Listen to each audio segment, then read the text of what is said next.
Welcome back to the channel, everyone. Davey Deathray here, back with you. It is Friday. Holy cow.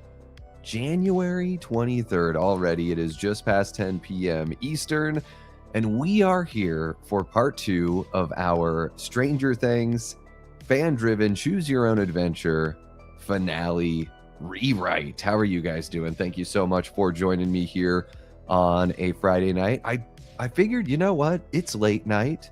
I'm going to throw the late night with Davey logo, there on the intro and outro, and I'm going to put on my blazer. I'm feeling the blazer again, guys, admittedly. So just let me have this one. If you want to see more of the blazer, then just tell me to do more late night shit, and that'll take care of that. Yeah, we're here to get to a little bit of work. So let me say what's up to everybody that's joining us here in the live stream. I do want you guys to know, yeah, of course, I have like a super chat goal, whatever, 10 super chats of $2 or more. And I will put myself through Scary Movie for you guys. I know a lot of you guys really love Scary Movie. I don't really like it very much. Well, I like the sequel. I think the second one's pretty all right. But I will subject myself to Scary Movie with you guys live right here on YouTube, and I'll find a way to do it over on Discord at the very same time. We'll find a way to get that going. So if you want to watch, you can go on over there. So yeah, just a little over an hour and a half if you want to make that happen. And we're going to be doing some live audience polls for just as part of our rewrite. So, we've got one in the chat right now, just about 11's power level for the for the finale and where you guys want to see that power level at. So let me say what's up to everybody. My nose is itching horribly right now, so I'm going to try my best to just put it out of my mind and ignore it. And here we go. We got Lamontre Gillard kicking it with us. What's happening, Lamontre? So good to see ya. Antonis Andriotis, how are you doing, Antonis? We got Gory Tiger in the house. What's happening, Gory? Hope you're doing well. Miss Stephanie Hinkle, how are you doing, Steph? Yeah, Steph is digging the blazer. And even we got Ray in here, one of our great channel members and Death Squad mods, digging the blazer as well. Hope you're doing very, very well, Miss Ray. Always great to see you in the chat. We got Adrian James joining us as well. How are you doing, Adrian? Always a pleasure to see you. We got King Matthew III, can't join tonight. Man, just stay safe during that snowstorm. I know it's hitting like half of the United States. So if you're in the, if you're, what is it, like Texas going all the way through parts of the Northeast, if you're anywhere in that storm's path, yeah, just I hope you have a bunch of non-perishable products to enjoy over the next couple days. Not your last few days, just the next couple of days. Yeah, it can be tough, man. There were times in Alaska where like our pipes would freeze and we're like climbing underneath the house, because houses in the town that I grew up in didn't have basements, because the ground, it was like glacial silt. It was just tougher to have basements, and it was a really rainy place, so like your basement would probably get flooded all the time if you had one, so they just didn't. So I remember one time having to get into the crawl space and use like a blow dryer on an extension cable to warm up our pipes. So stuff can get serious. I think at one point we like brought in snow and heated it up on the stove so we could like brush our teeth. So make sure you have like plenty of water, plenty of food, all that good kind of stuff. King Matthew, I hope you guys make it through the storm easily and comfortably. We got Christine in the house joining us. What's happening, Christine? 8 inches 3 degrees, says Steph. Oh my goodness, Steph, that is hardcore. In bed with a hot water bottle. There you go, Adrian. Yes. -2 for Ray. Dang. Yeah, homesteader. Living where I grew up, you just had to be ready for some of those things, for sure. Okay, cool. We got I'm sorry guys, my nose just won't stop leaving me alone. I have no idea what happened. but it's very, very itchy. So let's see where we're at with our poll here. As I turn everything up in my headphones. There we go. Okay, let's jump on in here. So just 9 votes so far in the poll, but 11's power level for the finale. Full power with no limits. That's got 40% of the votes. Barely holding on has 40%. She unlocks a new ability, has 20%. No one's voted for damage but determined. That makes sense.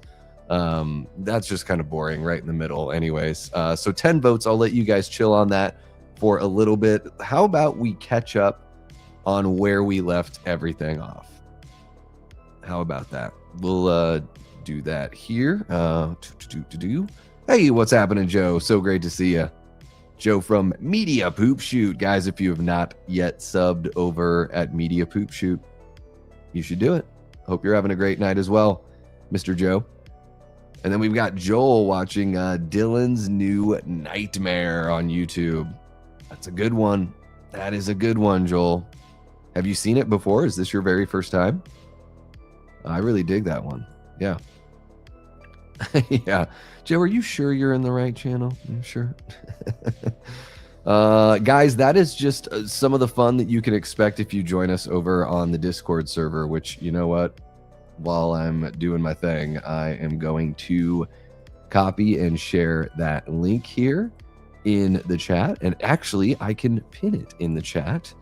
I'll say, join us on Discord. And then boom, there it is. It's that simple. It's that simple, guys. You know, the back and forth that Joe and Ray are putting on display, you know, we talk a lot of shit to each other on the Discord. It's a lot of fun. So if you want to join us over there, it's totally free. Link is pinned in the chat. How about that? Okay, let me bring up this banner here. We are getting back with our Choose Your Own Adventure rewrite of the finale of Stranger Things. So yesterday we did a whole bunch of setup. You know, we got everything, you know, setting the scene for everything. So I'm just going to go over the notes we have written out here. Okay. So Ted Wheeler gets killed in the Wheeler house fighting the Demogorgon. Nancy is killed by the Mind Flayer monster in the final battle. Yeah, I put it out there for if both of her and her dad should end up both biting the bullet, and you guys were A-okay with that. Let's see here. Will doesn't make it out alive, but how does he die? Did we vote on that one last time? I think we did. When Vecna is defeated, the breaking of the connection kills Will. I think that's what we're going to go with. Okay, so all the other notes we have here is shortly after the season 4 finale. It's been about a week. Our hero group is actively getting along. Dustin, however, is a bit more somber and seemingly having a tough time shaking the baddies. There's friction between he and Steve, but they get out of it. They get it out in the open and squash the beef. So none of the extended kind of stuff we're seeing in the finale we got. Our heroes are licking their wounds from their most recent battle with Vecna to close out season 4. 11 is in the midst of training, but there's something different in the air. She's got support from Mike, Hopper, and Joyce. So she's got this confidence. There's not really like much pressure. She's just feeling that support, and it feels totally real. So we're not going to manufacture issues. I feel like there's a lot of like unnatural drama in a lot of the shows we watch. It's fine if it's there for like natural, real reasons, but it felt like in Stranger Things, it was a little just, you know, way too contrived. Anyways, the fissures in Hawkins between the upside down and the right side up are not sealed. So the threat is remaining. The upside down still dangerous. It's still a toxic environment filled with creatures and monsters. So basically, we're not going to be adding any new creatures or monsters. We voted to just keep it, you know, kind of chill. Or I think Erica was like, you know, no more new monsters. The ones we've seen before, but we're seeing them greater in numbers. The military with Dr. K are prepping to go in to the upside down, unbeknownst to our heroes who are planning to do the very same thing. The military does have Kali 8 in tow, and they're using her to track 11 and Vecna. At this point, the military doesn't really see a difference between 11 or Vecna. You know, it's just the same kind of threat, and basically what they're, you know, they feel threatened by both. So but maybe something will change in our right here, or our rewrite here. So the hero group aren't the only ones recovering from the battle, though. Vecna was greatly diminished and severely wounded in the battle from season 4, and it's at the point where oh, gotcha. Sorry, I'm trying to read my notes here and having a tough time. It's at the point where Will is having a tough time, like, feeling if that connection is even still there. You know, he can't even tell. Usually he can get a sense of Vecna, but he's not feeling anything. During this time, we see we've got enter in Kaz the Destroyer, who is Vecna's right hand, has been working behind the scenes to build an army in the Upside Down. So we wanted to give Vecna a little something more to do in this season 5. So they've been amassing an army, but due to Vecna's failure, the Mind Flayer is questioning whether or not he has what it takes. So this is the perfect opportunity for Kaz to, not only impress the Mind Flayer, but an opportunity to replace Vecna as the right hand of the said Mind Flayer. So we check in with our remaining cast of heroes. Not everything is perfect, obviously, but there's a sense of calm because they all know of the epic battle that lay before them. Max is in a coma, Lucas at her bedside, but being stuck in Vecna's mind, time moves differently. What a week is to her body has been months or even years in her mind. So I think we have to figure out how to bring her back, because I don't know if we address that yet. Holly's still kidnapped by the Demogorgons, but she's not a main character, so we switch that around. Max is trying to save all of the kids and doesn't need any of their help. The demos don't need the portal opening abilities now that bridge between the Upside Down and the Right Side Up has been compromised and not sealed. So we do three of the Demogorgons breaking into the Wheeler home to kidnap Holly. Karen and Ted fight to protect the whole family. One of the demos grabs Holly and jumps back into the Upside Down. Ted is able to distract the other 2 demos so Karen can escape. Karen escapes unscathed and ready to join our heroes. Oh, I totally skipped something. So Karen can escape, but they grab Ted at either side. So we've got our first big descriptive kill. Ted gets grabbed kind of like a wishbone by each, one Demogorgon on each arm, and they just rip him in half. And then they feed on the body. Oh yeah, we're going to get into some dirty shit. Karen escapes unscathed and ready to join our heroes as they plan for battle. Karen is brought up to speed. Not only has Karen been brought in, but we've got Mr. Clark joining the group early on. So we're not going to wait until the very, very end of the whole thing to bring this guy in. They figure they could use his help and that he could benefit the team. So don't leave him on the sidelines. Let's get him in here as early as possible to help out our group of heroes. While Max was trapped in Vecna's mind, he unknowingly unlocked an ability in her to freely travel through those memories. So this becomes something that she can sort of control. So she has a little bit of a different power. You guys also voted to bring Billy, Max's brother, back as a twisted monster of the Upside Down. He leads the charge to kidnap the children of Hawkins. He has an upside down version of his car. You guys really wanted that in there as well. So during the final battle, I can't remember exactly who it was that proposed this. I should have written down everyone's name. During the final battle, he chases Lucas with the car. The car crashes and burns. Lucas actually saves the monster version of Billy, and he ends up passing there. Okay, so in the mid-season finale, when Vecna and his goons break through the Upside Down, or break through to the Right Side Up of Hawkins, Jonathan steps in and defends Will against Vecna's harsh words while Vecna's talking all this shit. And as a sign of power, Vecna literally just rips Jonathan's heart out right in front of everyone. Will absolutely loses it, unlocks his powers that he never knew that he had, lays waste to the dozen or so Demogorgons in the vicinity. And not only are the demos affected, but Vecna feels the walls closing in as Will's power has weakened him. So he can barely make his way through the portal and realizes this is going to be a bigger fight than he thought. So that's where we're at right now. So maybe we need to figure out, because we did not address it, how Max actually does wake up. And I guess we got to figure out what we want to do with Henry's backstory. I don't think we really... him being afraid of this area, like, I don't think that really brought anything to the story. It just, like, made it to where they could stretch out the story more. So him having this bad memory that he's afraid of, I'm not really into that. I don't need any of the stuff with the Mind Flayer rock.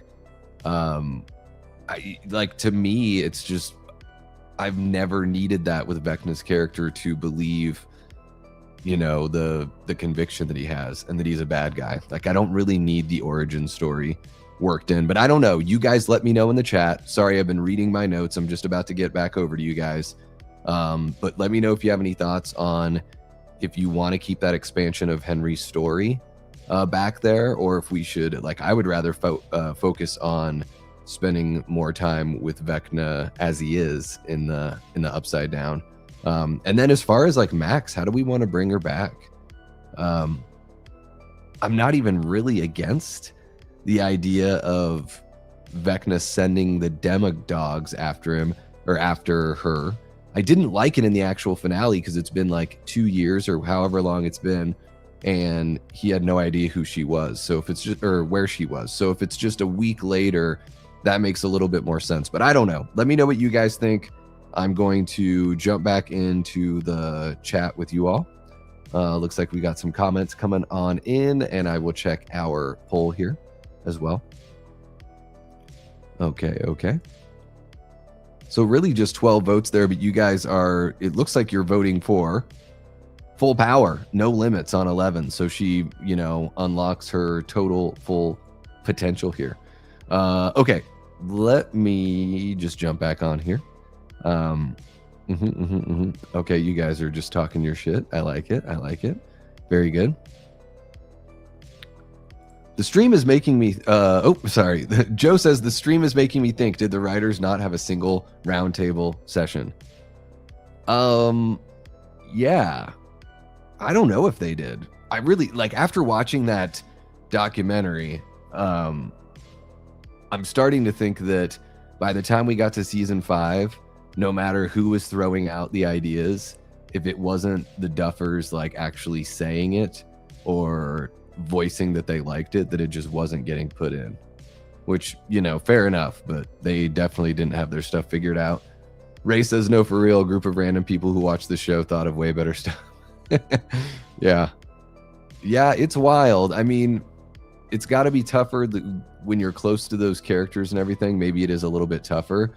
But I think that they definitely could have gone into season 5 with a little more reckless abandon, for sure.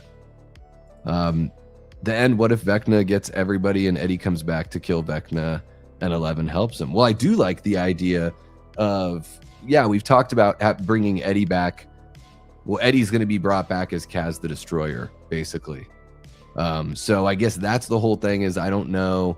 I kind of want to show Kaz, and I don't want it to be so obvious that it's Eddie. Does that make sense? I mean, even though the nerds of the nerds would like know that that's coming, you know, I would like to reveal that it's actually Eddie and have some sort of moment between he and Dustin during the final battle, something like that. Yeah. So we are going to work something like that into our story. We've already introduced Kaz into the story, so really it's just about connecting it with Eddie and that reveal. What's happening, Montrese? Hope you are doing well. Wishing for the same thing like that, Burrito. Yeah. Burrito B9K, welcome on in. Okay, so we've decided, I'm going to close out this poll because we've decided overwhelmingly that you guys want, you know, 11 to have full power, no limits. So that's good. That's the first poll I've got for you. I've got another one for you guys just to follow up on that one that is ready to go. I didn't even say this, guys. If you're watching, thank you so much. I think I might have thanked you guys at the beginning. Make sure you hit that like button, obviously. Subscribe if you haven't already. Guys, we just passed 2,600 subscribers today, so that's pretty exciting. We just hit 2,000 like in the middle of March or something like that. So it's been really, you know, there's been really good growth for the channel lately. Okay, so you guys are going to be voting on what happens to the Upside Down. Is it destroyed completely? Do we seal it forever? Yeah, right. Like it would ever stay sealed forever. Come on. Do we merge it with Hawkins? That's wild. That is wild. I don't even like that idea, but we're going to put it out there for you guys to decide. Or leave it open for a sequel. I mean, which it, I guess technically is anyways, you know, no matter how we slice it. Okay, so you guys let me know on that one. Let's see what we got here. 11 is fully powered for the final battle. Okay, guys, how are we bringing Max back? How are we gonna bring Max back? We got to figure that one out.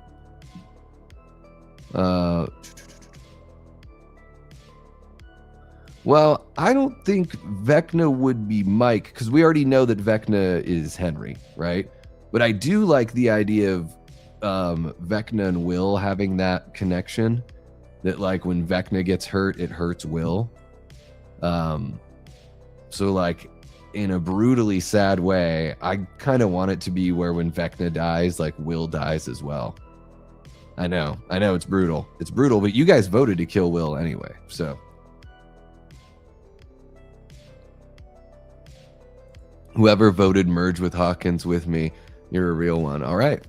Well, hey, you guys might get your way because there's not many people hanging out here tonight. I think we've just got a dozen or so people kicking it with us. I know it's an odd night or an odd time of night for Friday. We'll see if anyone else joins us. Actually, you know what? I think you're the only person that voted because there's only 5 votes so far. So, yeah, I think you're the only one that voted for merge it with Hawkins so far, Joe. So far. Vecna and Will are twins who feel each other's pain. I like that. I like that one. Yeah. Okay. So what are we doing with Max, guys? What are we gonna do with Max? Do we just want to have her go through the same thing she went through in the finale where Vecna sends the Demodogs after her to kill her because she's screwing around with the Henry's children? Can't be alive because she broke her bones. Oh yeah, that's a good point. That's a good point, Burrito. Because we are just a week later and she got all of her bones busted. Yeah, I guess I didn't think about. See, this is why I wouldn't be good to be in charge of a show, anyways. No. Yeah, because we didn't want to do the big time jump that they did in between 4 and 5. So we got rid of that time jump. So, but I've been strictly forbidden to kill Max. So we're gonna retcon her breaking all of her bones for the sake of our story. Yeah, it's weird that he didn't pass away. I'll say that. I fully expected that we were gonna get the death of Will, you know. Yeah, I can only imagine. I can only imagine, Bronson. Welcome on in, by the way, one of our great channel members here, Bronson Wright Wolf. Okay, so we're just gonna stick with let's see here. Max is in a coma, and I'm gonna add to that note. Let's see here. Vecna sends the demo dogs after Max, just like he did in the standard version of season 5. That's what I'm going to call it, the standard version. And you know what? I don't mind Karen being the hero here. Karen can be the hero, but I don't want any of that laundry room nonsense. And what I mean by laundry room nonsense is I hated how the Demodogs could run all free through the hospital, and then once they actually had them cornered, they acted like they didn't know what the hell they were doing anymore. And if Karen's going to save them, it's not going to be by silently throwing an oxygen tank into a dryer and turning it on. I never understood how that worked. So if she's going to save them, she's going to do it in a way that's, I think, a bit more feasible. How about that?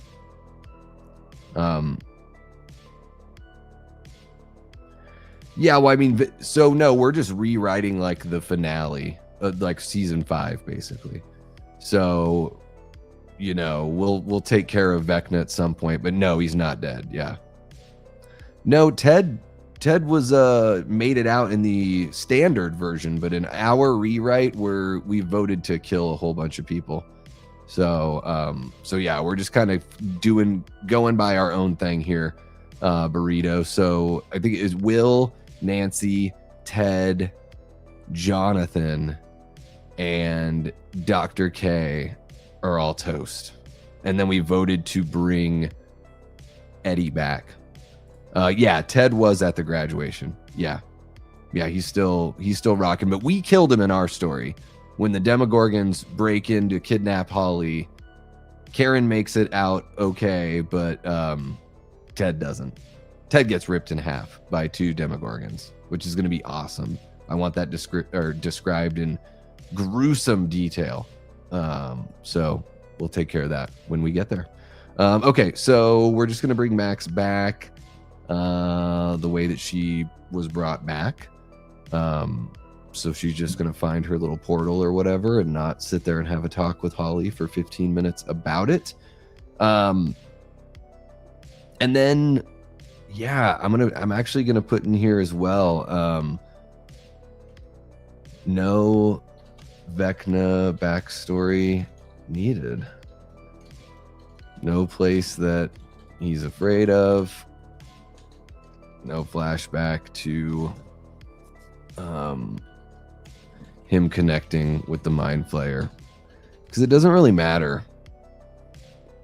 It doesn't really matter, other than for their supplemental material that they're putting together. So for the sake of this story, we don't need that flashback to understand what's going on, especially since Will tries to like bring Henry back to the good side, and Henry decides to stay with the Mind Flayer. So extra pointless there.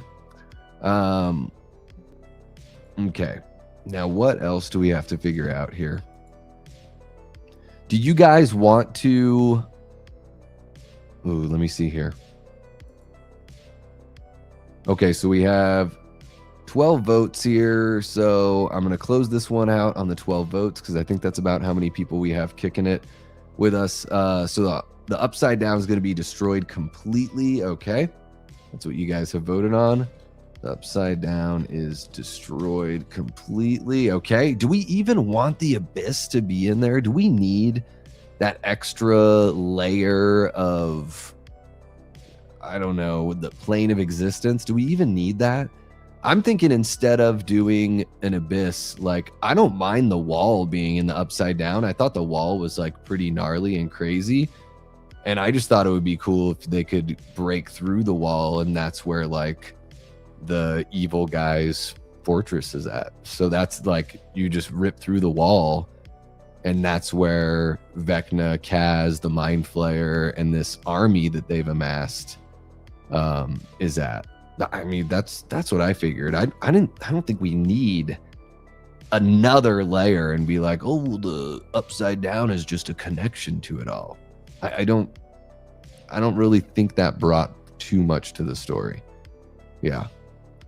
Voted his arm being ripped off, but ripped in half. Dude, ripped in half is going to look so good. What's happening? Ghost in the Dark kills. How are you doing, Ghost? So good to see you. I'm interested in seeing what they do with Scary Movie 6. I'm not the biggest Scary Movie fan. I like the second movie. I grew up with like Naked Gun and Hot Shots and Airplane and stuff like that. So I'm kind of spoiled on like the really, really good parody movies I grew up with. The Scary Movie ones never really did much for me, unfortunately. I thought there were a lot of, and of course, like, no, like, I don't have any ill will towards anyone that likes them. Plenty of my friends like the Scary Movies, but they just seemed like really gross and sophomoric, and I don't know. Like, I was waiting for those gross jokes to be like earned by some other jokes, but it was all just really like silly. But I guess that's the point. I'm curious. Like, I want to see like an old man Michael Myers so bad. So I'm hoping they do a joke where like Michael Myers takes off his old man Michael Myers mask and like his face looks the same as the mask, or I don't know, something. I don't know if they will parody that, but I'm very curious for Scary Movie 6. I will say that. Thank you so much, Paula. Really appreciate you. One of our great channel members there, Paula Fitzhenry. They should have killed Steve because everyone was sad when Eddie died, so Steve could have died and not lived, so that's unfair. Well, Steve made it past our voting in this one. I'm glad that Steve made it out alive, but I hear you. It would have been a huge gut punch. Yeah, I am gonna do that, Joe. We are gonna do that. So we'll have one final stream in relation to the Stranger Things, the mainline series ending and everything, and that final stream will be the reading of our rewrite. So how about it? What's happening, 80s kids? I did see the Masters of the Universe trailer. I think it looks like it's, you know, all these movies, when they cut together these trailers, they all look so similar to me, as far as like, you know, it looks like Guardians of the Galaxy, you know, meets the Supergirl trailer, meets, you know, whatever. So I do think it's cool. Like a lot of the character design seems to be like pretty tried and true to the original design of the characters from the cartoon. So I think that's cool. I grew up with the He-Man toys. So yeah, those are like etched in my memory. So that was pretty cool. Yeah. What's happening, Eli? I hope you're doing well. One of our great channel members and Death Squad mods. And yes, guys, don't forget to slash that like button. And if you haven't subbed already, you better do that. Burrito wants to know, who is the Mind Flayer? Guys, do we want to make the Mind Flayer? Is the Mind Flayer its own entity? Just this evil creature that's existed for thousands of years? Or do we want a Mind Flayer that is one of our characters? Or that one of our characters has been like secretly possessed by the Mind Flayer the whole time for like the last couple seasons? I mean, they kind of did that with Billy in season 3, right? But I don't know. I always figured the Mind Flayer was a creature of a totally different design, and that it's not, you know, it doesn't really represent a person. It just represents like evil, I guess. That's how I always saw it. I don't know. What do you guys think? Is the Mind Flayer just the Mind Flayer? Somebody say something in the chat. Okay, let me have a sip of water and we will get going again. I think it's time for a fresh poll, and I'm writing down the results for the poll so we can get to our writing here. I'm just going through these possible polls.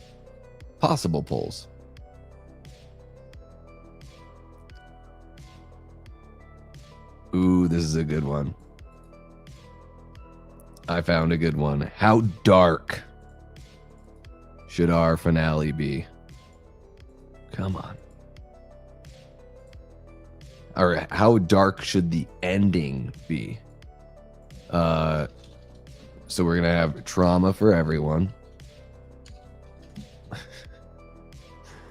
Trauma for everyone. Bittersweet. Okay, it's probably gonna be that no matter what.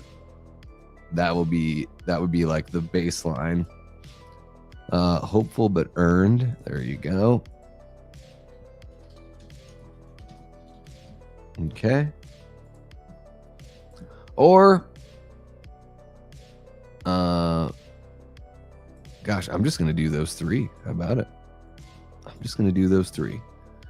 Whittle down the options, since we've got a little bit of a smaller crowd here kicking it with us. Just about 13 of you guys hanging out on a Friday night.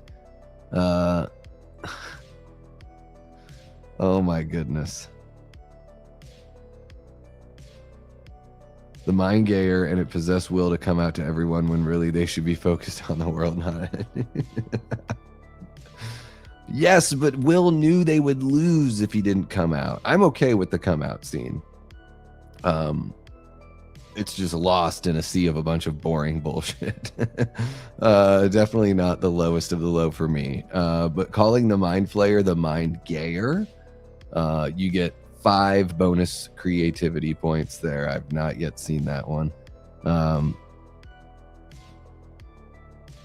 Let's see here. 80s Kid wants a very dark ending. Let's see if that's where you guys are voting. Is trauma for everyone? Okay.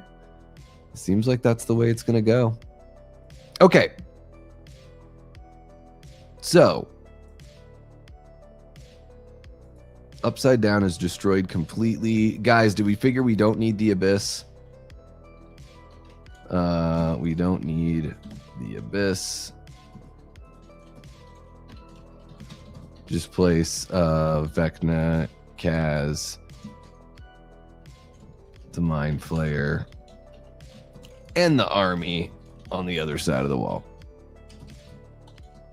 Yeah, I don't understand like this whole ticking, made up ticking time bomb of having the Abyss. I like the idea, honestly, of like, I kind of like the idea of the military and our heroes going in together. I just don't know how we get there to where the two sides would be willing to work with one another. I don't know. That's a tough one. That's a tough one, and that's one where I need your guys' help on how we're going to bridge that.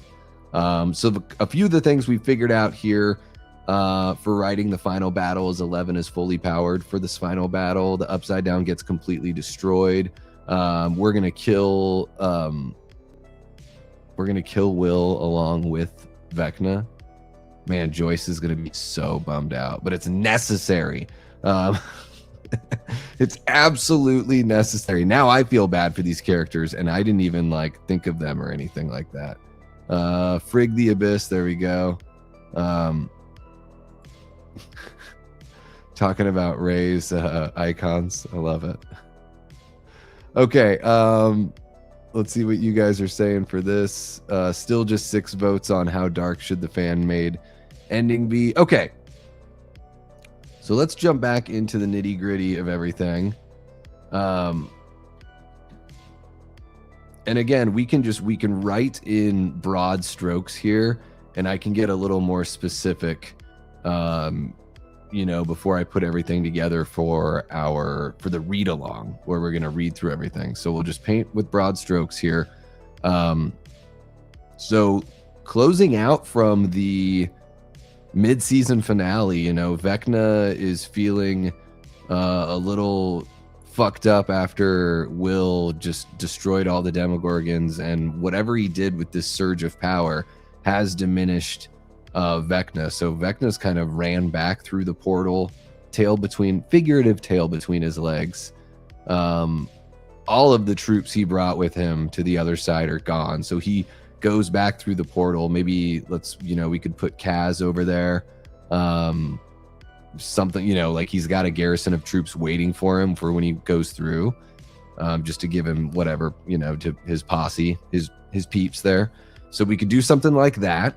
I like the idea of just having the bad guy fortress behind the wall. Like, to me, that makes just as much sense as everything else. And then basically what we could do is we could set it up to where it's not a ticking time bomb situation, but they do know maybe Will is able to see into Vecna's mind in a heightened sense during that whole time when Vecna's weakened and walking away, and before he gets through the portal, Will has like these images of the army that's being amassed and the plans that are like imminent.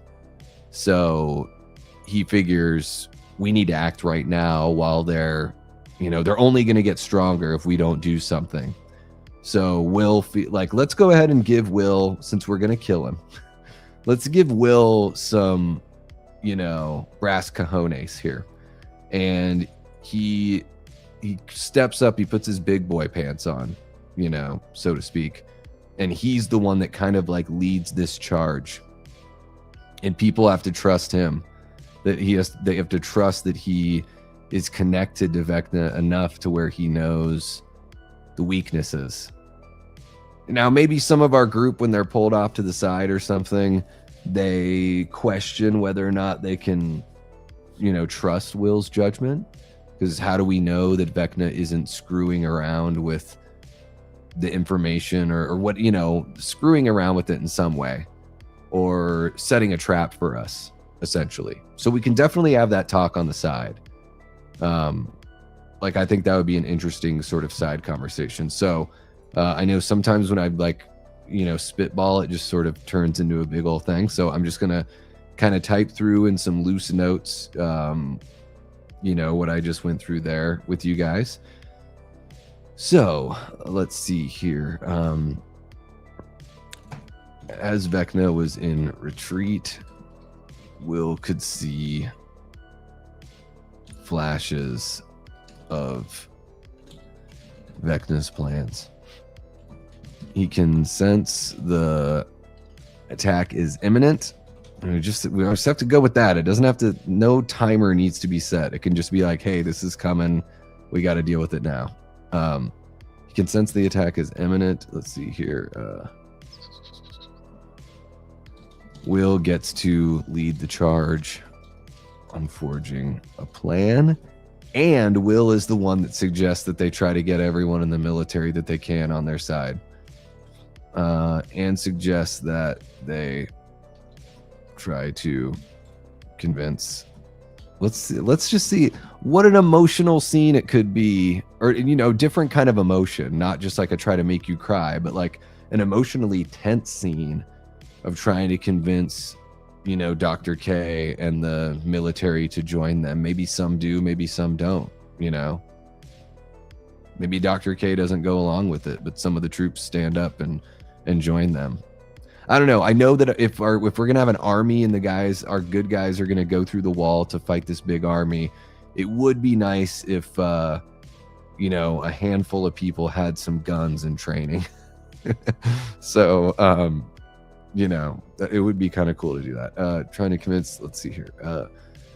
Trying to convince Dr. K and the military to join them. Okay, so Will sets all that in motion. When Vecna returns through the portal, Kaz and a garrison of troops, and a handful. It's not too many troops. Kaz and a handful of troops are there to meet him. But obviously, the demos are all dead, so it's not a happy return for Vecna. Okay. Was there anything else that I just blah blah blah about that we didn't get to? I think I got everything. Oh my gosh, what a funny misspelling. Through the portal. Okay, I'm gonna hop back on over with you guys and see what you guys are saying here in the live chat. Oh my gosh, Erica is joining us. What's happening, Miss Erica? Looks like we have a few people joining us. How about that? We got Fletcher joining us in here. Oh yeah, she's having a watch party right now.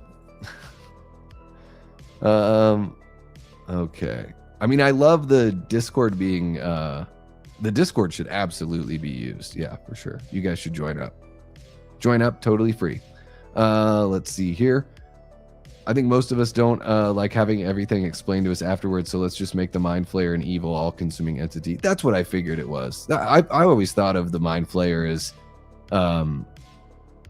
something like totally outside of anything that we can comprehend. What's happening, Kyle Curtis? Hope you're doing well. Kyle from Flet from Another World. Oh, yeah.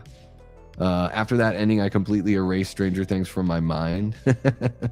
Hey, you know what? I think it'll be better than the season 5 for sure. Yeah. Let's see what we got here.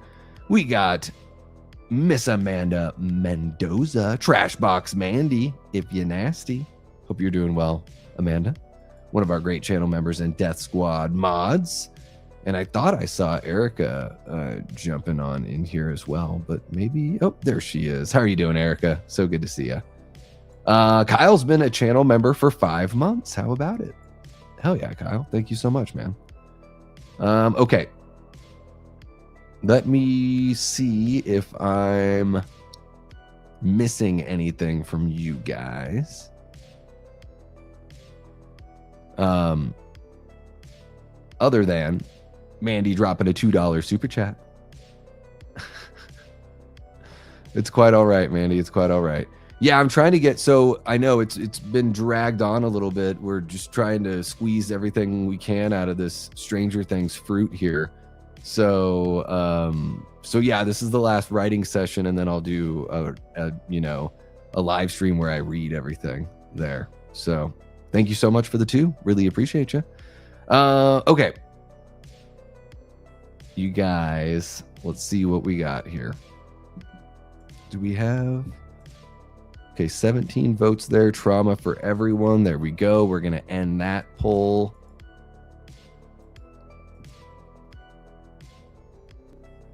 Oh my gosh. The YouTube website is just freaking out. Okay. Let's see. I think those are all the live polls I have for you guys right now. Okay. So, not a happy return for Vecna. I want some scenes where, and again, this is just going to be, broad strokes here. I want a scene where there's some sort of conflict. We see some conflict between Vecna and Kaz. You gotta brew, I know I complained about the drama, the interpersonal relationship drama with our heroes and everything. But we've seen these characters and we've seen them overcome like all this stuff for seasons and seasons and seasons. I would like to see something where our bad guys are doing some business and things aren't so hunky-dory over there. There's a really weird part about season 5 is there's like, we don't spend really any time with our bad guys. We see Henry when he's Henry. We don't really see him as Vecna too much. Seems like a missed opportunity. So I'm just going to say here, I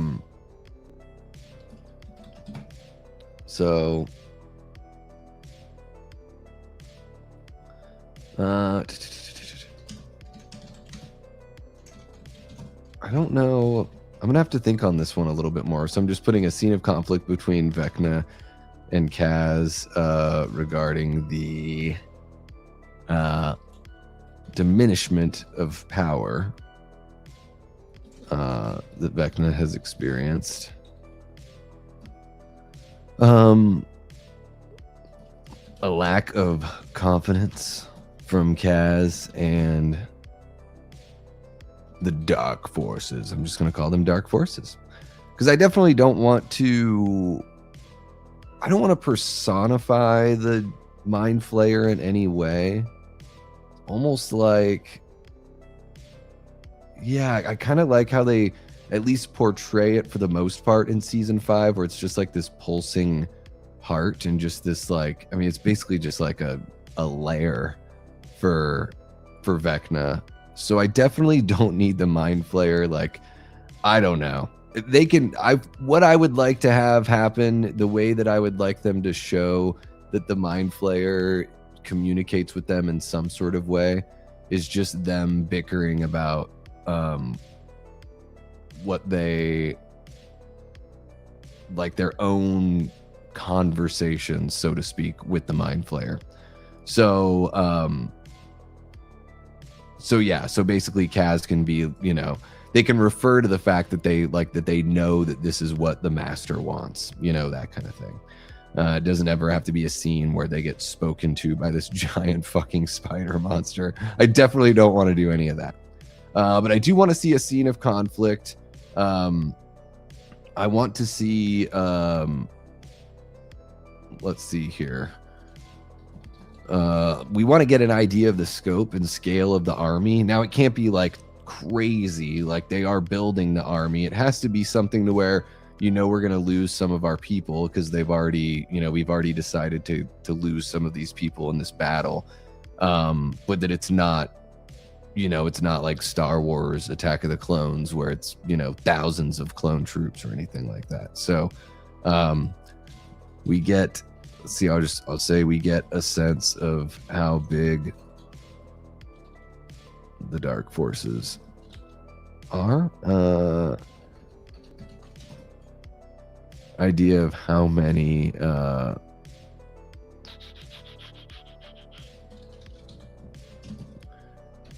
creatures are part of the dark forces. Not too many for our heroes to defeat, but doesn't look like it'll be easy. Okay, cool. Okay, so we got that set up. I still love the idea of the Mind Flayer being a giant spider kaiju kind of thing. I really dig that. I do want some stuff falling off of him. So, and I do like the idea of kind of like keeping him a little bit of a secret, like until they're ready to just fully go out into battle. And it's, I mean, it's cool that like Vecna is like inside of the monster, you know, walking around. I kind of want to see him ride the damn thing, but I don't know. Maybe that would be silly.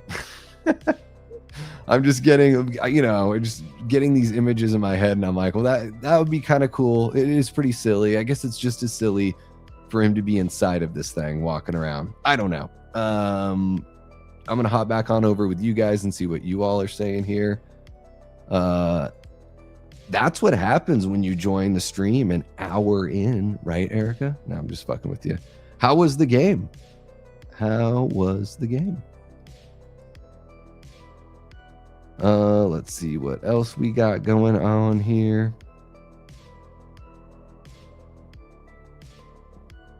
You guys, this is great. Like, I feel like you guys are talking to each other. That's awesome. And I'm like, I am straight up just talking to myself now. This is great. This is like, it's Stranger Things therapy. Just for me, just for a little old Davey Deathray. Okay, so I guess I'm just gonna, like, you know, cruise on ahead, and keep on figuring out where this thing should go.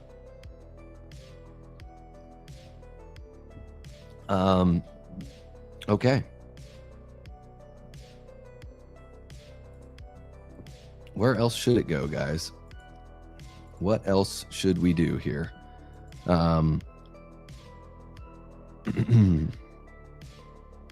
Just making sure there's nothing we're missing here. Don't think I have any more live polls.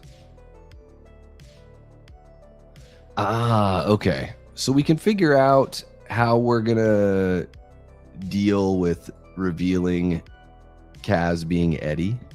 I am curious to know how you guys want to do that. I mean, obviously, I think it's got to happen during this final battle. Do we want to have it where Kaz is the one that kills Vecna? Is that how we want to do it?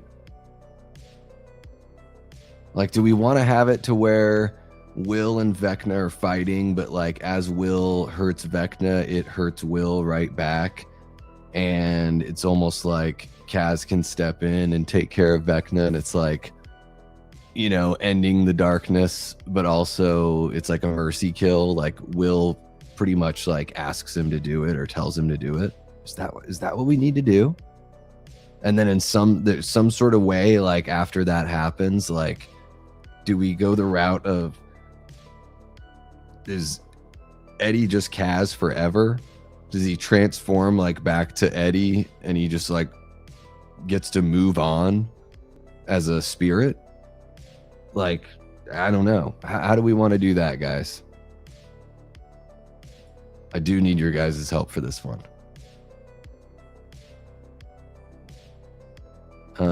Let's see. Taco Jesus. I don't even know what Taco Jesus means. Yeah, that's what'll happen, man. That's why I can't sit here and read the chat, Joe, because I'll just like, it'll be dead air if I just sit here and try to catch up with the ridiculousness in the chat. No, you guys are all right. It's just fun, like, because I pull up my notes, so I don't even see the chat as I'm like spitballing ideas, and then I just check back and I'm like, oh my god, these guys, these girls taking over the chat. No. What's happening, Billy? So good to see you, man. Thanks for joining us. Yeah, I'm talking, everybody shut up. It's true. It's true. It is very, very true. It's really difficult. I should have, you know what I should have done instead of trying to do this, something collaborative? I should have just done, my next stream should just be like, hang out and talk amongst yourselves with Davey Deathray, and I'll just like sit here and I'll just read the chat, and I'll turn the microphone off and I'll just like nod and giggle, stuff like that. He dies killing Vector. Well, he's already dead, right? Kaz, is that who you're talking about? His spirit leaves the upside down. Oh my gosh. What's happening, Nightmare Files? Welcome on in, man. Thank you so much for being a channel member. Let's see here. I don't know. You guys do a pretty good job. Like, for not having a microphone, I think you guys do a great job, you know, contributing to the conversation in the streams that you join, for sure. Okay, so I guess I'm just gonna write down whatever I want for this one. Let's see here. Should I even tell you guys what I'm writing? Should I just like surprise end the stream right now, and then next week you guys will just be totally surprised by what I came up with? I don't know. Maybe I should. Kaz is going to deliver the death blow to Vecna.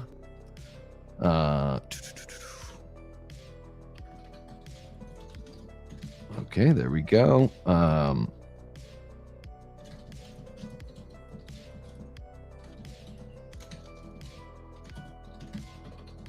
Okay. But every time, sorry guys, I'm just writing. Vecna and Will were in intense battle, but every time Vecna gets hurt, it affects Will also. We can't carry on any longer. Sees an opportunity. Okay.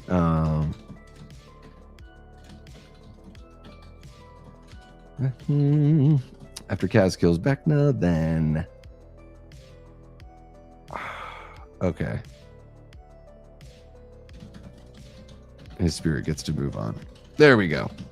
We'll give him a little bit of a happy ending there. Okay.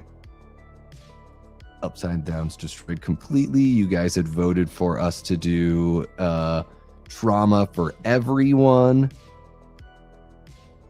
is what we had voted on. So it's gonna be a rough epilogue here. Let's do that. Let's figure out the epilogue. I still love the Dustin graduation speech. I think we need to keep that. We keep the Dustin graduation speech. I mean, you got to do that, right?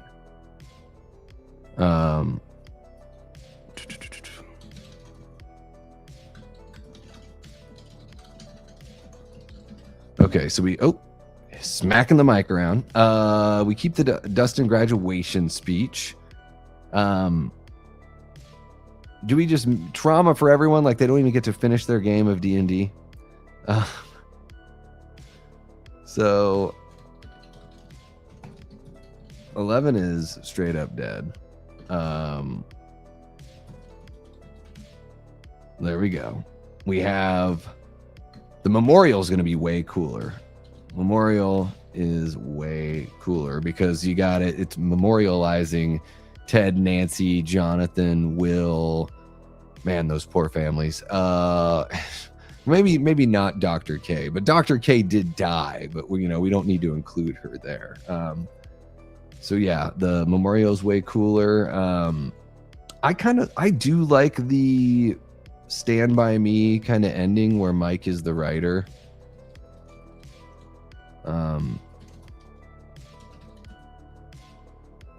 Yeah, I like that. I like that part of the ending and Dustin's graduation speech were my two favorite pieces of the finale. I do really like the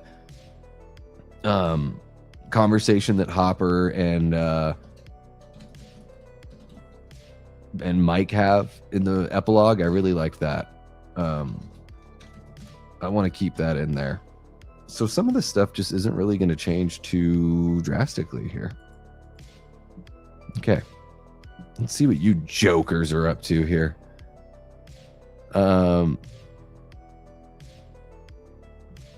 Let's see here. We got Master Casalius joining us. What's happening with you, sir? Good to see you. Thank you for joining us. Let's see here. What if Henry Creel helped the man in the caves instead of killing him? That would be a rewrite. You know what? I decided to get rid of all of that stuff. But I could poll you guys. Let's see if we can, herd the cats to answer a poll here. Do we want to see here? Include Henry's backstory and cave sequence.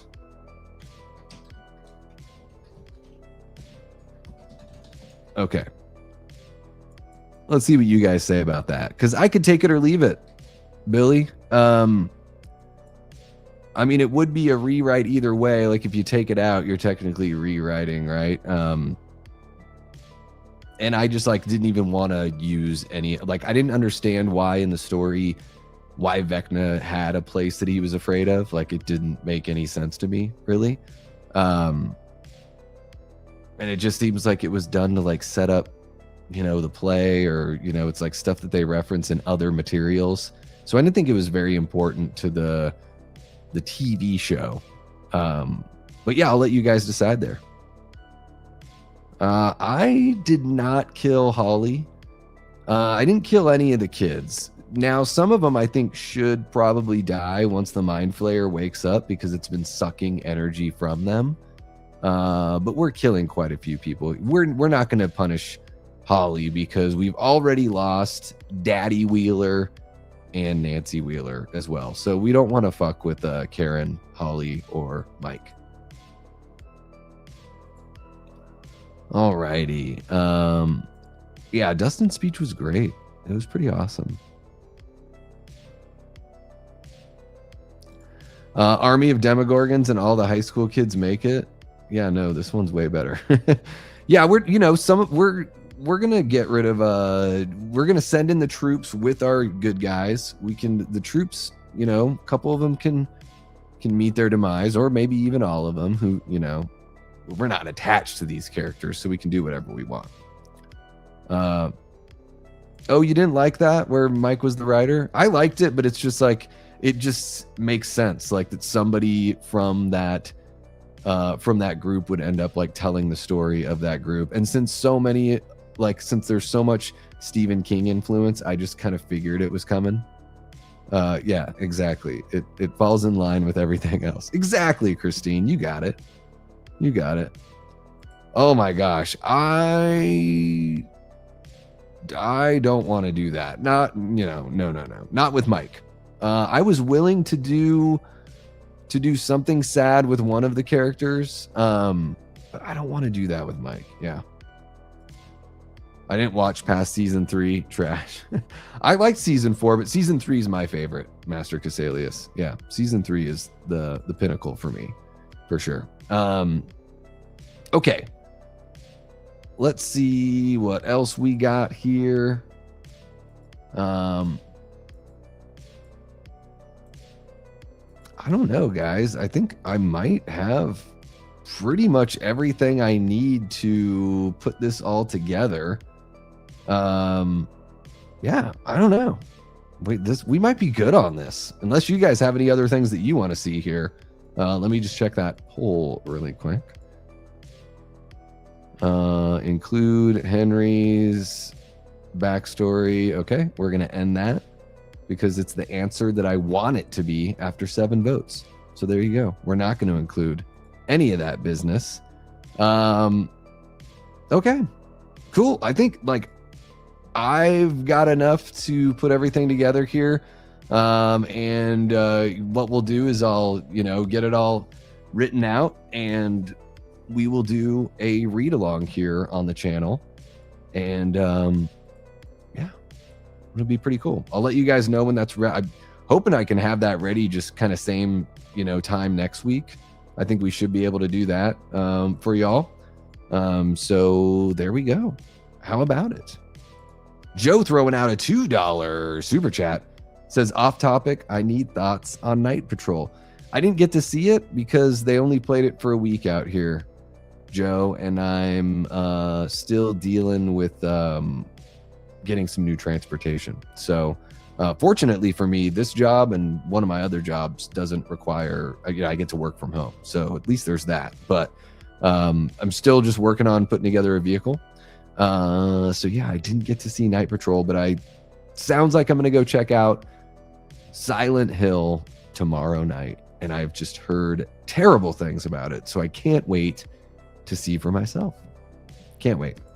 Okay, here's what I'm going to do, guys. We're going to do a little, since we're all done with this part of the thing, we're going to do that. And we're going to do, oh, is this going to work? I think this is going to work. We're going to do that. Oh, no. Dang it. I thought I had the right size, everything. Ugh. Okay, here we go. I think I can fix it. There we go. Okay. And now we're just having a regular late night with the Davey kicking it special. How about it? How about that shit? Oh, how about that? Get a little red going on here. Oh yeah, darken it a little bit. There we go. Okay, now we're just chilling and we can talk whatever bullshit you guys want to talk about. So yeah, let's have a little chat. What if Steve and Eddie kiss? Just to like send Eddie off. Like for some reason, Eddie just goes over to Steve and kisses him. Yeah, I don't think that's necessary. It would be funny though. After Silent Hill, you'll have to check out my review and see if you agree. Okay. Yeah, I stay away from anyone's, I've seen generic, like headline kind of shit talking about it. So I try to stay away. I wasn't anticipating it was going to be great or anything because the trailers didn't really do much for me. But I'm still curious to check it out for myself, for sure. Yes, now you can speak. Oh, too much fun. Brandon. Stephen Brandon. Who's Brandon? I don't even know. Yeah, no, totally. I got you. Yeah.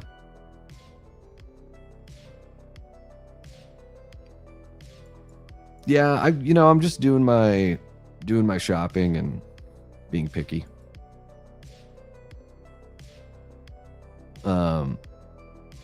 Yeah, I'm like, who is Brandon? I don't pay attention. I can't pay attention to the chat and pull up the notes and write at the same time. I can't do that. Yeah, I don't know. Oh, guys, check it out. So wait, I will say this. I saw The Long Walk last night. Finally watched The Long Walk. It was good. I don't think it's a horror movie. I don't know why it's being considered a horror. Like, do we just call movies horror movies if there's blood in them? Is that it? Like, it's a horror movie if there's violence? I don't know. I don't think that counts. I don't know. The Long Walk to me is not a horror movie, but it was a good movie for sure. Yeah. you know, for being an hour and 45, I don't think it felt too long. I was engaged the whole time with the story. They really went all out, like with the gore and all that. They didn't like pull the camera away. They showed some pretty brutal shots there.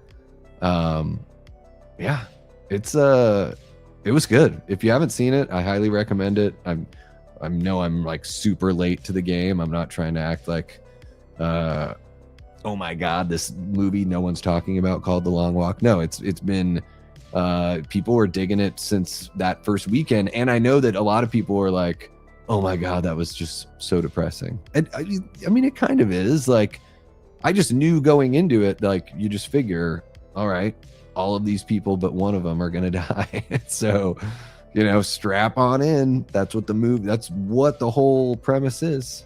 I thought maybe there would be some bigger gut punch moments, but yeah, it's a damn good movie for sure. Let's see what we got here. Yeah, I'm writing a masterpiece. Come on, guys. That's another Stephen King thing, right? Life of Chuck, isn't it? I think it is. It's not horror, but it is the best movie of 2025, hands down. Best movie. I wonder, what would I consider the best movie of 2025?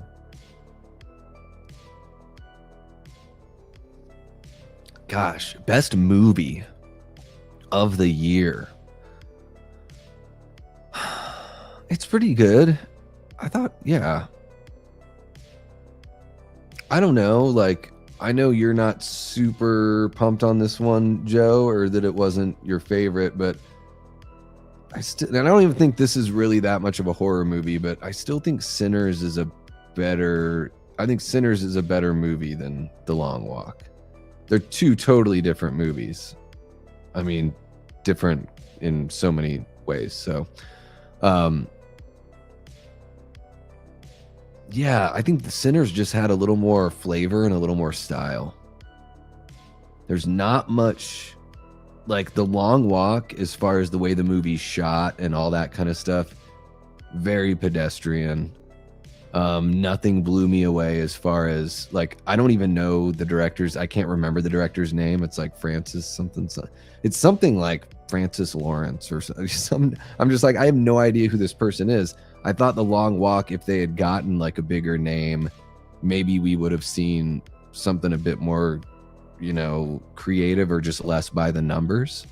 But yeah, I mean, I think The Long Walk was really good. I don't think it was, it wasn't my favorite of 2025, but I think it is up there. I can totally see how you would say that for sure.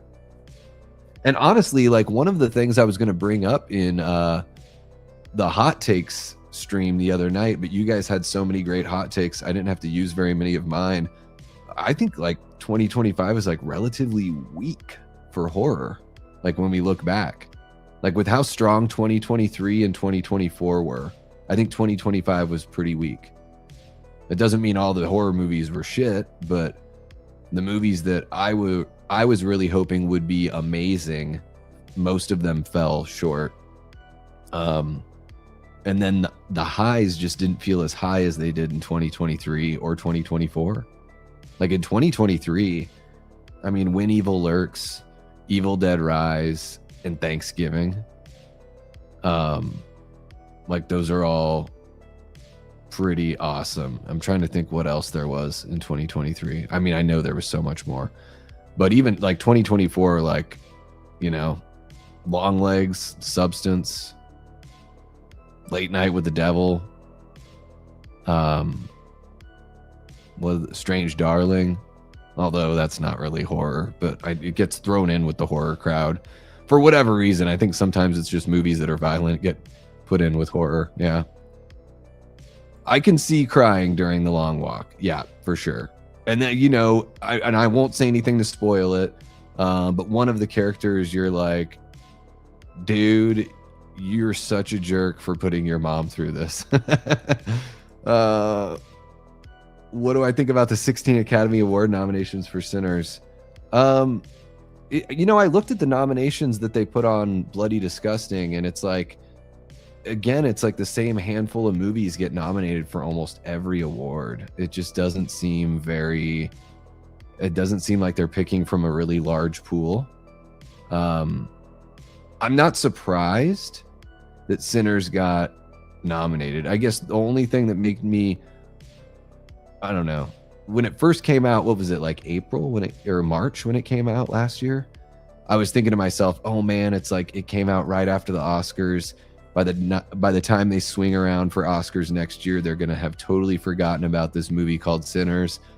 But I saw it like at a press screening a week before it came out. Once it caught fire, like, you know, a month into its run, and everyone was touting it as amazing, and it was doing so well at the box office. You know, at that point, you can't really be surprised if it gets nominated. I was surprised. I would say not surprised that Sinners got nominated a shitload, but I was surprised to see a lot of horror getting nominated, or at least a lot of nominations for horror. Again, it was just the same, like, few movies or whatever. But yeah, I mean, I guess it's cool. I haven't cared about the Oscars or the Academy Awards since I was a child. They totally suck. They don't know, you know, it's all about lobbying for certain movies, and there's just this whole other side to it that just turns me off. The politics of it. I don't, you know, it's not an award that's given based on skill. It's based on like whether or not your studio, you know, paid to have it entered into the contest. And now they have all these rules with Academy Awards where you can't even be nominated unless you meet certain like diversity hire requirements, or however you want to phrase that. Like if you don't have so many of these and so many of those, like your film can't be considered for the award, which is like the definition of exclusivity. So if you don't have this many of these people on your staff, then we have to exclude you. It's just really weird. So it's not about the best performance. It's not about the best cinematography. It's not about any of that anymore. And I don't even know that it ever was. So there you go. Now you see why I've been guzzling The Long Walk Off. It was really good. Yeah, it was really good. I like it. I think the show is doing well. I really like the show the way it is. I usually don't like TV shows.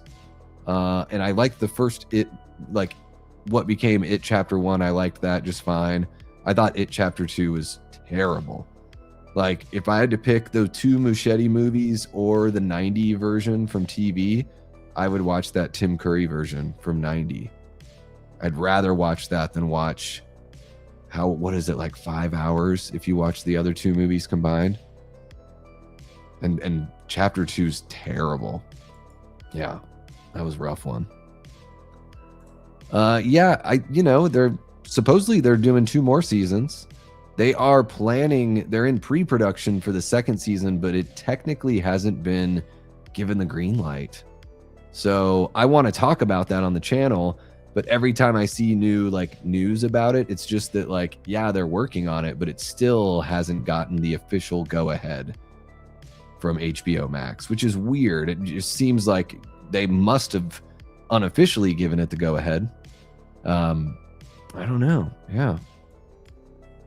But yeah, I'm looking forward to both, the next 2 seasons of that show. Sinners was maybe a top 15. That movie had so much hype, and I saw it and thought people were talking about a different movie. Yeah, I saw it in like the Dolby Theater at a press screening, and it was just wild, man. It was, didn't really know what to think other than like, oh, cool, like a, vampire movie with Michael B. Jordan, and it looks like it's got this From Dusk Till Dawn kind of vibe, and turns out it was damn near a musical, and really good performances, really beautiful camera work, great production design, fantastic costume design as well. I just felt like with Sinners, I was really bought into the world, Yeah.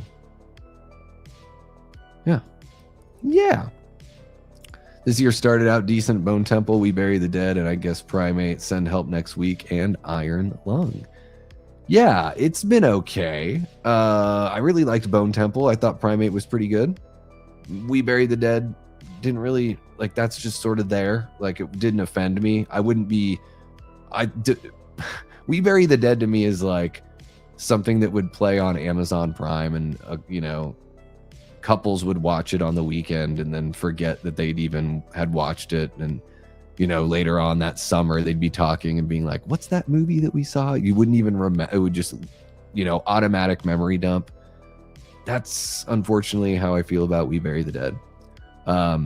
Yeah, send help. I'm curious because I love Sam Raimi so much. But what, Joe, did you see Night Patrol? How was it? I saw it wasn't getting reviewed very well. Just curious to know if you liked it or not. Too much hype for Sinners similar to Weapons. Yeah. Man, Weapons, the marketing got me so hyped. And then the movie let me down. Yeah. I don't know. Sinners, I think if you miss Sinners that first couple weeks, then yeah, the hype train was too big after that, for sure. Yeah, it's really, really wild that they did that. Yeah. No Pennywise slander, please. Tim Curry version is outdated and awful, but it's more accurate. I don't know. Like, I think my favorite thing that Pennywise has ever been in is Welcome to Derry. But if you're giving me the choice between those Muschietti movies and the old TV show, I'm going to do the TV miniseries every single time. I just think Pennywise is in those movies. Like, I like him so much more in the show. He's got so much more personality, and the way that they've built the lore around the character, I just find it to be way more interesting in the show, in Welcome to Derry. But yeah, I mean, he's supposed to look like an actual clown that could be approachable. He's not supposed to look like a freakazoid monster. So it's like, on the one hand, the Muschietti version like tickles the Frady bone a little bit more, but it's just sort of one note, or at least I thought it was until Welcome to Derry, because yeah, I dig that shit. It's my favorite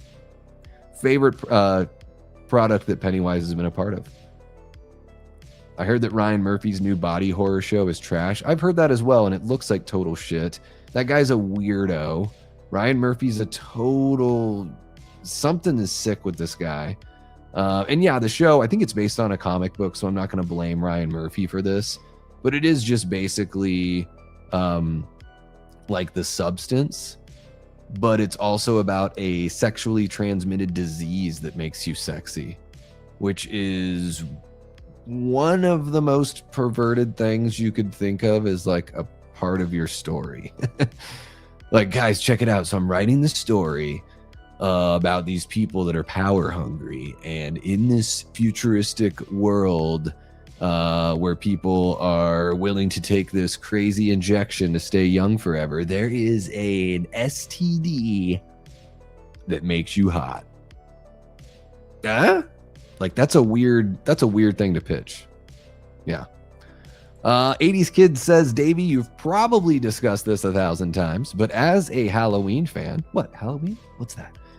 What did you think of Halloween Ends? Topic suggestion: the afterlife of classic 70s, 80s horrors, possible sequels.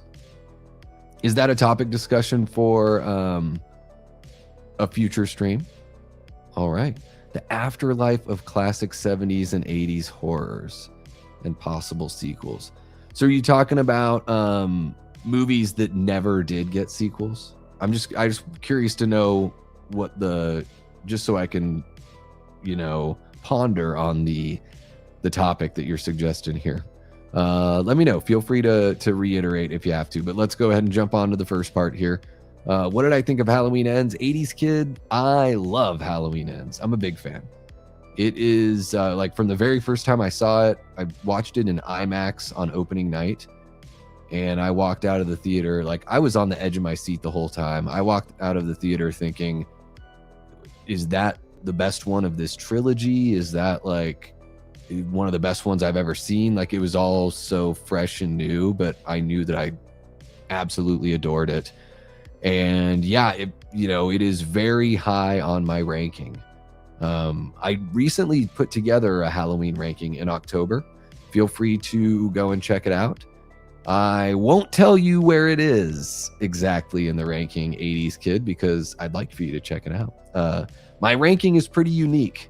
And I will say this about my Halloween ranking as well. Even the movies that I rank really low, the ones that I don't enjoy as much, I still talk about a couple things that work for me in my ranking. So I don't just trash on the bad ones. I still try to say a couple things that do work for me. We all know the obvious things about the movies in the franchise that have serious problems. So yeah, I love Halloween Ends. It's really, really good. And I met Rowan Campbell at age 45. He was such a fun, sweet guy. And I'm happy for him. I really liked Silent Night, Deadly Night as well. So there you go. I'm a Rowan Campbell fan. Let's see here. Like the music and costumes, but disappointed as a vampire movie. Yeah, being a vampire movie is like the third thing on the list that it's trying to do. So I totally get that for sure. Yeah. Okay, you made a video on Night Patrol. Okay, so I'll try to watch the movie before I watch your video. So there we go. Hey, if it's as bad as Rotten Tomatoes says it is, then it should be available for streaming within the next couple weeks. And it's a shame, Joe, because if that's the case, it's a shame because I thought the trailer made it look pretty promising. But the people that cut together trailers, they're really good at their job sometimes and can do that. They can get that done. Night Patrol really harped on a theme you could guess from the trailers, and the vampire storyline is backseat. Oh. Yeah, you can't do something like vampires and then turn it into a movie that's about something that's... I'm going to take a wild guess. I'm not going to try to pinpoint it here, Joe. It seems like maybe it's touching on some themes that we see in our news on the daily. Just, more stuff kind of being shoved down people's throats. Yeah. It's all about being well measured when you put together a movie, any kind of narrative. And then when you're working with horror and you're trying to bring in certain horror elements and you're trying to, I'm guessing this movie was trying to have some social commentary. Those things can be totally accomplished in a horror film. I think Romero did a really good job for decades doing that. Not just in the zombie movies he made, but in other movies like The Crazies and Martin, and shit like that. He was a very outspoken political guy, but he could still find a way. He sort of lost it a little bit as he got older. Maybe he felt like he needed to be a little more blunt in his later years with the Dead films, but I felt like he did a really good job of still making entertaining movies, and then movies that you could look into a little bit deeper if you wanted to see a deeper message, but you're not being hit over the head with the message, right? When you watch his zombie movies, they're still about zombies. Yeah. Anyways, now I'm harping on a point here. This is partly why I like going into movies blind. It's true. Yeah, and I wanted to see it. Mandy, I would have seen Night Patrol, and I'm going to go see Silent Hill, regardless of what I'm hearing about it. I'll still go and see it, and, I'll judge it on its own merit. I heard terrible, when that Flash movie came out and everyone was like, oh my God, this Flash movie's so terrible. Speaking of Annie Muschietti, I really liked that Flash movie. I was I'm sitting there in the theater thinking, this is really good. Why does everyone hate this movie? Yeah, what's his face is a total weirdo. Ezra Miller, everything I've read about the guy sounds like he's problematic at best and downright criminal, at worst.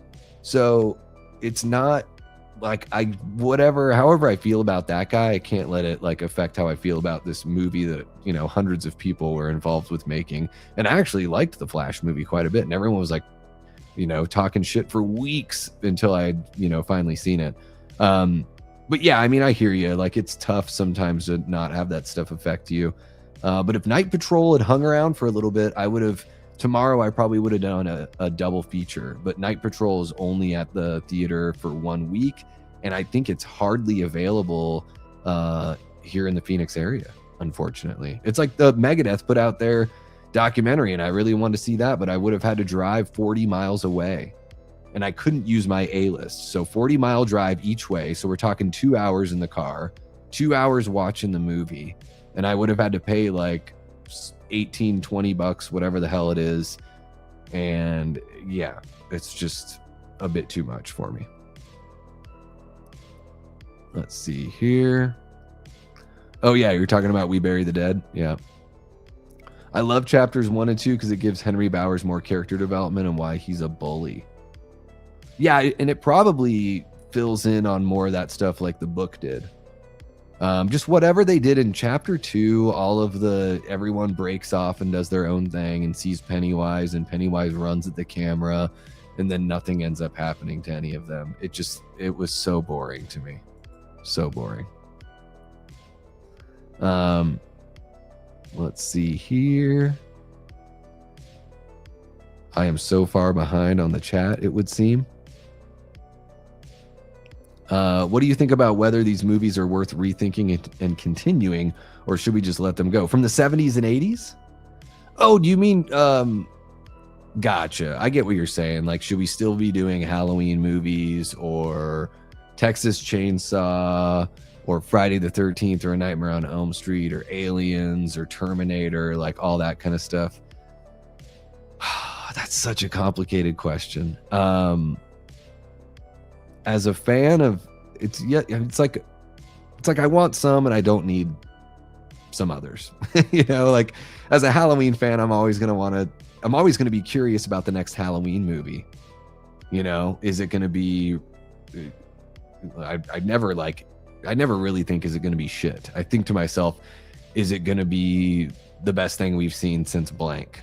You know, that's kind of like what I'm thinking when I think Scream 7. Is this going to be the best Scream since 4? Because I really love Scream 4. And I didn't think Scream 5 and 6 were very good. So, you know, when like Halloween 2018 got announced, I thought to myself, oh my gosh, because I'm a big fan of Rob Zombie's Halloween 2, but it's kind of like standalone because I don't really like his first movie that he did. I don't think it's like a poorly made movie. To me, it's like dark and depressing in the way that I don't want my Halloween movie to be dark and depressing. There are certain elements of Halloween Kills that are the same way. Like when Tivoli gets killed or whatever, you know, that whole scene with the mob, that's not the kind of darkness I want in Halloween. So when the 2018 was announced, I thought to myself, man, it's been since, well, Jamie Lee hadn't been back since Resurrection. Her first comeback was H2O. Resurrection was bad. Then we, you know, rebooted the series, and then there wasn't anything. And so it's like when 2018 was announced, I thought to myself, this could be the best Halloween movie since the very first movie. And I'm like, this legitimately could be. You know, Carpenter coming back to executive produce and do the music. Nick Castle coming back to play Michael in a few scenes. Jamie Lee back as producer and Laurie Strode. I thought David Gordon Green was a really good director. And I actually liked that the director-writing duo were coming over from comedy. Because comedy, you have to surprise people. There's similar elements in comedy as there are in horror. The timing and the way you do the writing.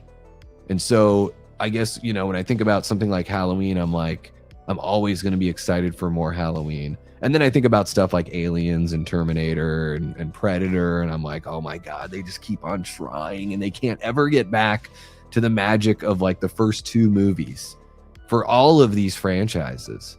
So if that's all you have two good movies and you've never been able to recapture, I think it's okay to like cut that shit off. I'm curious to see what happens with like TCM, you know, now that it's switching hands as far as rights go. I'm curious, like if JT Molnar does that one, it sounds like, you know, he's going to get a crack at it. He did Strange Darling. He wrote the screenplay for The Long Walk. You know, he didn't write the original story, but he had a hand in, you know, putting it to page for the screen. And I think he could do a really cool TCM. So this would be a great topic for a whole stream. 80s kid. Let me see here. The franchises of the 70s and 80s. Should we keep them alive? Yeah! There we go, 80s kid. Thank you so much. Thank you. That was the first one I saw in the theater, Christine. Yeah. First one in the theater for me. That was a special one. Yeah. Rotten Tomatoes has 13 Ghosts at 11%, and Strange Harvest initially was in the 90s percentile. Yeah. No, it's true. And it's just indicative of like the people that are, you know, I always give that stuff a huge grain of salt. You know, I care more about what I'm hearing from people whose opinion I trust rather than just randos on Rotten Tomatoes. Yeah.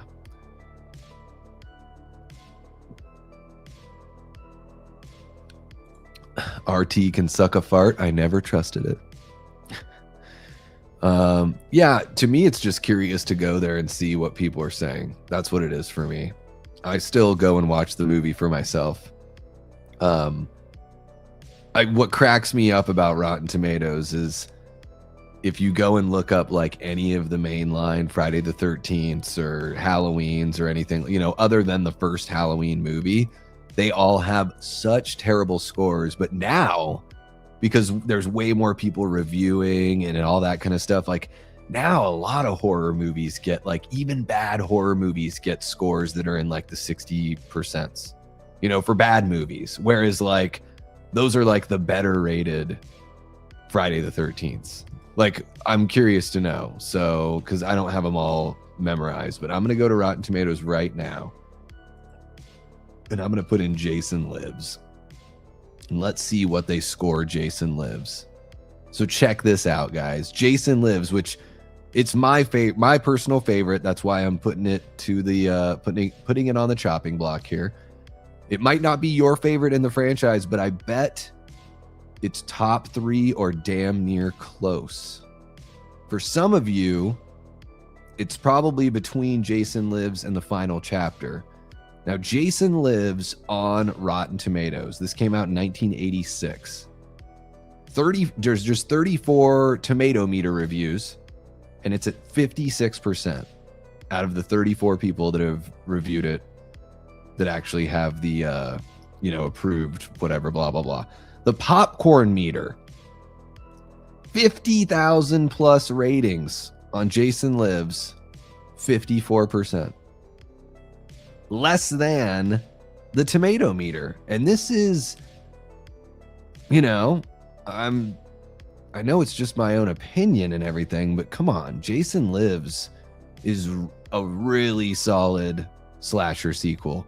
For the 6th movie in a franchise, for the 5th sequel in a franchise, it's doing pretty good. Now, let's just see, by comparison, let's jump into, gosh, I can't even compare with, like, let's just look at Bring Her Back, which I thought to me is like a 3, maybe a 3.5 out of 5 stars. Bring Her Back, 89% tomato meter, 79% popcorn meter. So, you know, kind of apples to oranges there. How about Hard Eyes? Hard Eyes, guys. Hard Eyes, 78% tomato meter, 76% popcorn meter, 180 reviews on the tomato meter, 1,000 plus verified on the popcorn meter. And I enjoyed what Hard Eyes was and everything. It's nowhere near Jason Lives as far as quality to me, and it's just destroying it. So yeah, Rotten Tomatoes, you can't trust them. You can't trust them, and I find it sort of heartbreaking in a way as a horror fan that only new horror is getting loved on a site like Rotten Tomatoes. Kind of fucked up. What is with people's taste? The 50,000 plus on the popcorn meter that are giving Jason Lives shit. Y'all are crazy. Y'all are crazy.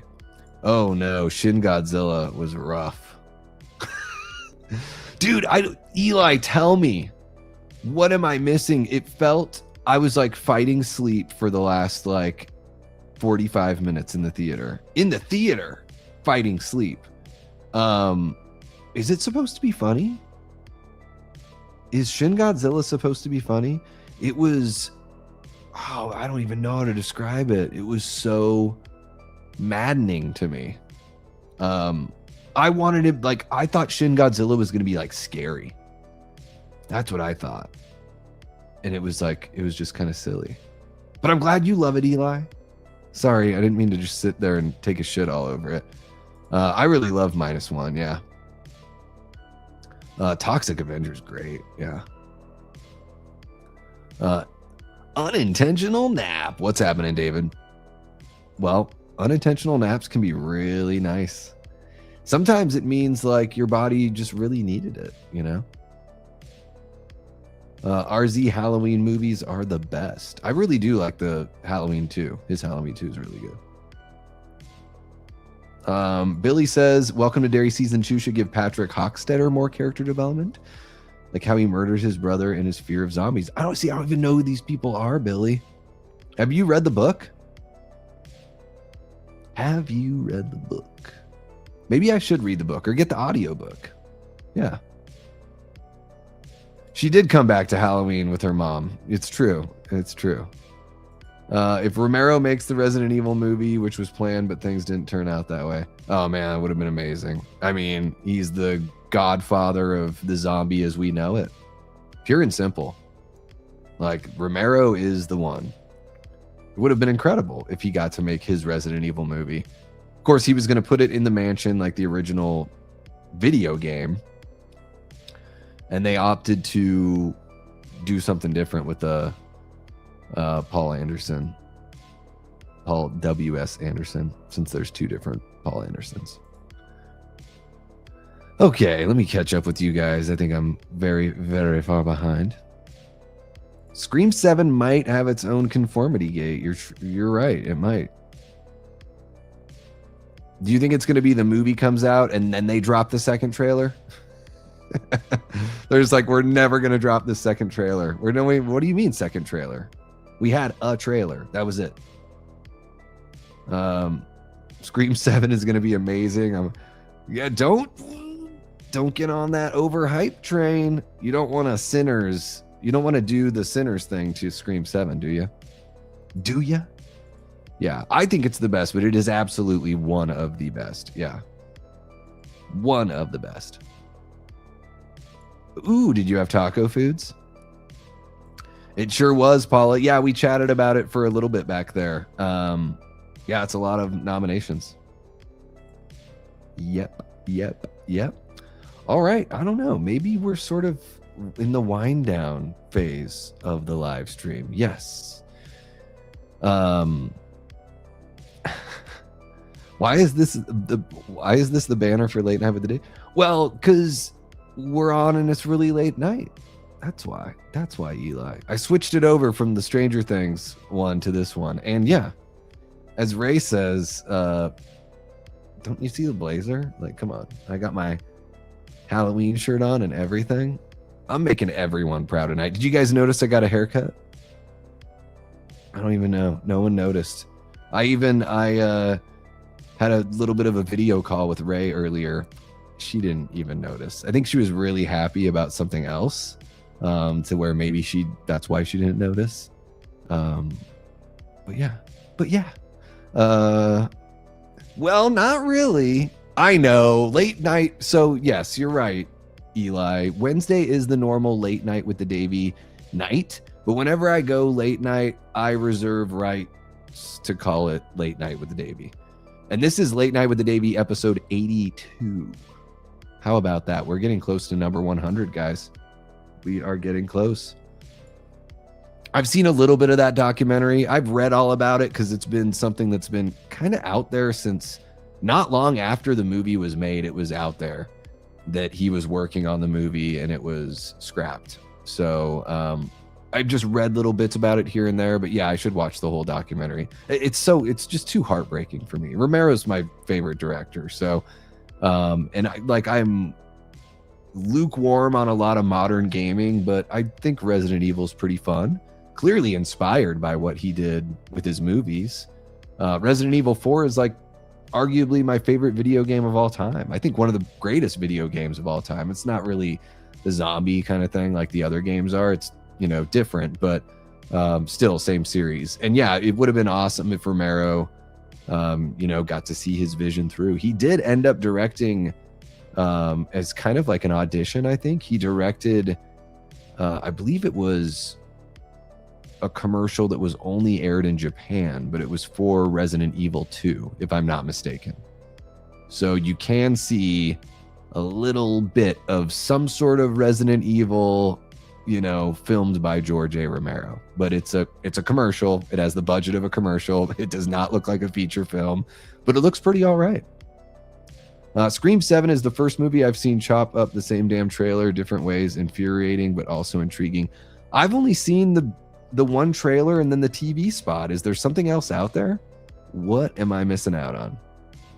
I did get a haircut. Preoccupied and emotional. I didn't notice. It's quite all right. Guys, should I embarrass Ray? No, I won't embarrass Ray.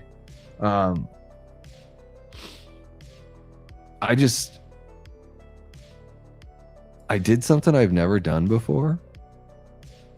And I sent Ray a hoodie of mine that is a hoodie I've had since I was like 15 or 16 years old. So,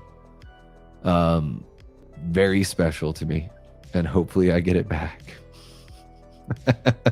But you know, sometimes you gotta take leaps of faith. You know what I mean?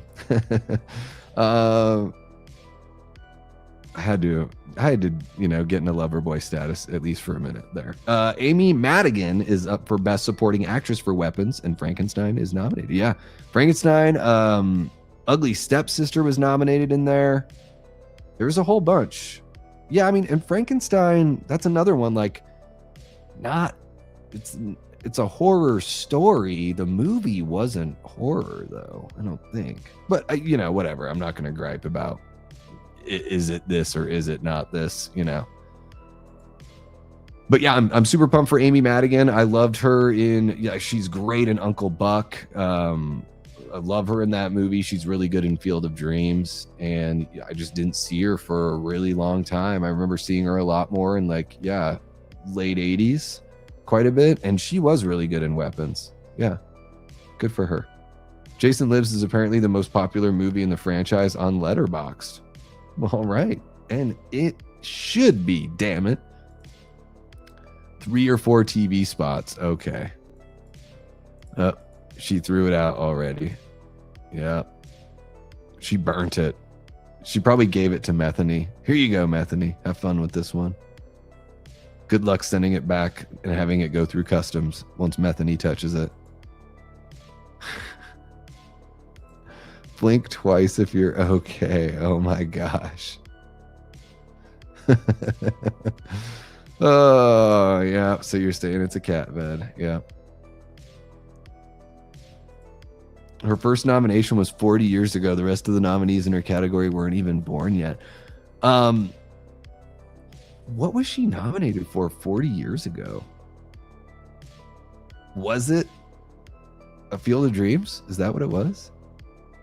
I was going to say, Jacob Elordi got nominated for Best Supporting Actor. I thought he was brilliant as Frankenstein's monster. To me, he saved that movie and made it a lot more interesting than it would have been with a lesser performer there. So I was excited to see that he got nominated for that. There was somebody in there where I was like, I can't believe this person got nominated. Yeah, I don't know. Let me pull it up here. So Best Picture, they let like 11 movies get nominated now for Best Picture. It's kind of wild. I am not ever going to watch a movie called Hamnet. Okay. Too close to Hamlet. I find it obnoxious that there's a movie called Hamnet. I am never going to watch this movie called Hamnet. Fuck that. I'm just gonna rip on these movies for the title. Leo gets nominated again, of course. He's just like, whatever movie he's in, you just have to nominate him. So obnoxious. Let's see who else. So I was surprised that Haley Steinfeld didn't get nominated for Sinners. That I was surprised at, because Wunmi Mosaku gets nominated, and I don't recognize that name. Is it going to be like the... Yeah, it's like the witch doctor woman. Okay. She's really good. She's great. I'm not going to say she doesn't deserve that. She's really good. There was one... Oh, I was going through here. For Best Original Score, F1 did not get nominated. Oh my gosh. That's a big miss. The score for F1 was absolutely incredible. What's his face? Hans Zimmerman just like continues to blow me away, because he will do movie after movie, and he has these different like phases in his career. He can just do any kind of music he wants to do. Like, yeah, he did all the, what was it, like Man of Steel and like Batman v Superman, like all the big like kind of stuff and all that. But you know, he did the soundtrack for Thelma and Louise way back in the day. Of course, he did the Pirates of the Caribbean movies. So he works with all these different instrumentations and arrangements, and man, the F1 score was really good. And F1 was probably, you know, outside of horror, probably the most impressive movie I saw this year. I don't know anything about F1 racing. Like, I learned a little bit about it from watching the movie. That's one of the things that the movie does so well, is it sort of gives you enough of an education to understand the story that you're watching. But let's be honest, F1 is basically like a Rocky movie. Like, hey, Rocky, will you come out of retirement and like show this kid how to box? It's pretty much like that. Yeah, so I'm not seeing anything here that's, again, it's the same like 7 or 8 movies are being nominated for everything. It's so boring, the Academy Award nominations. So boring. He did Rain Man as well. Yeah, there you go. F1 is a huge snob. It's a snob or a snub? F1 was great. I hate racing, but I was locked into that story. Yeah. Yeah, it's the same director that did Top Gun Maverick, and he really like puts you there. You feel like, for certain moments, you feel like you're in that car. And I watched it in the Dolby theater. It was amazing with the Dolby sound. Like, my ears were like tickling from the amount of shaking in the theater. I don't even know which one I said, because I say both. Caribbean, like, I don't even know. Like, I say both of them because they're both stupid.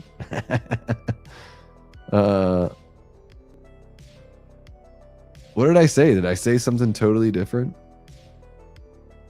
Did I say Pirates of the some other place? I don't know. Twice in a Lifetime was her first and only nomination. Never even heard of that movie. Holy cow. Well, it got nominated for Best Picture. It got nominated for a few things. But I think Hans should have been nominated for the score, for sure. Okay, guys, I think we're at just under 2 hours. I think this is a good place to wrap things up for the evening. So yeah, let me see here. Bronson. Yeah, for sure, man. You will get, I'll shoot it over to you through through our DM that we have going. That way you'll get a link there. But also make sure you have those notifications set and you'll know when it drops.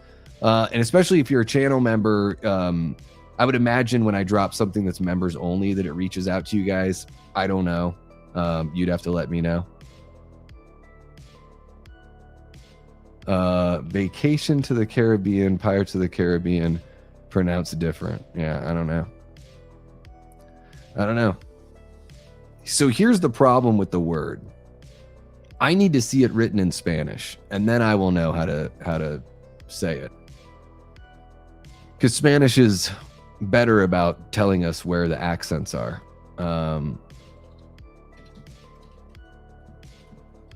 So I just need to see it written in Spanish.